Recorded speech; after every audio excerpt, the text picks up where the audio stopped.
өткен заманда мақтағыз бен мысық дос болыпты.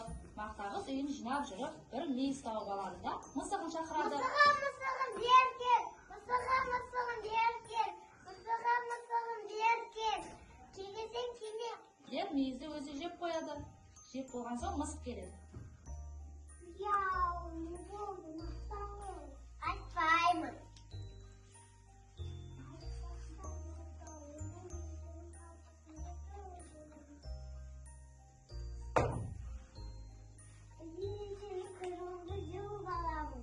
Деп мақтағыз мысықтың құйрығын жұлып алады.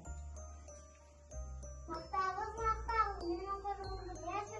Жоқ, сен бірінші маған қаттығымды қайтарып бер. Жарайды, мақтағыз. Сөйтіп мысық сиырға келеді. Сиыр, маған қаттық берші. Менің қарным аш тұр. Алдымен маған жапырақ алып кел. Жарайды. Мяу-мяу. Ағасы маған жапырақ берші. Мен бірінші маған суға кепірге саған жапырақ беремін. Жарайды. Қыздар, маған су берші. Мяу-мяу. Алдымен бізге сағыз алып кетер.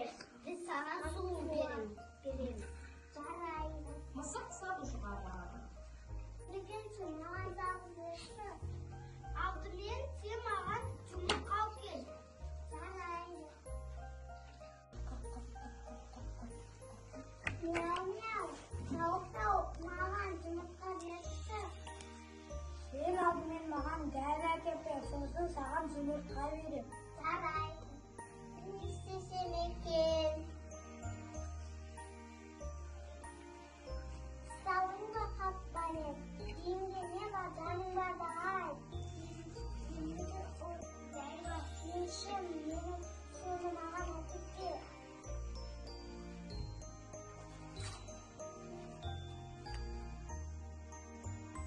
Мысық тағына апарып тауыққа береді. Тауық жұмыртқа береді. Жұмыртқаны апарып дүкеншіге береді. Дүкенші сағыз береді. Сағызды апарып қыздарға береді.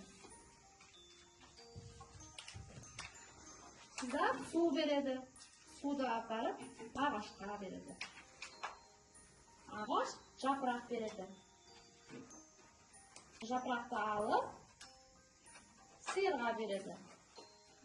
Сиыр қатық береді. Қатықты алып, мақтағызға апарып береді.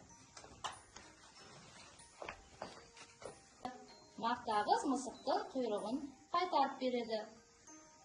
Екеуі қайтадан дос болады.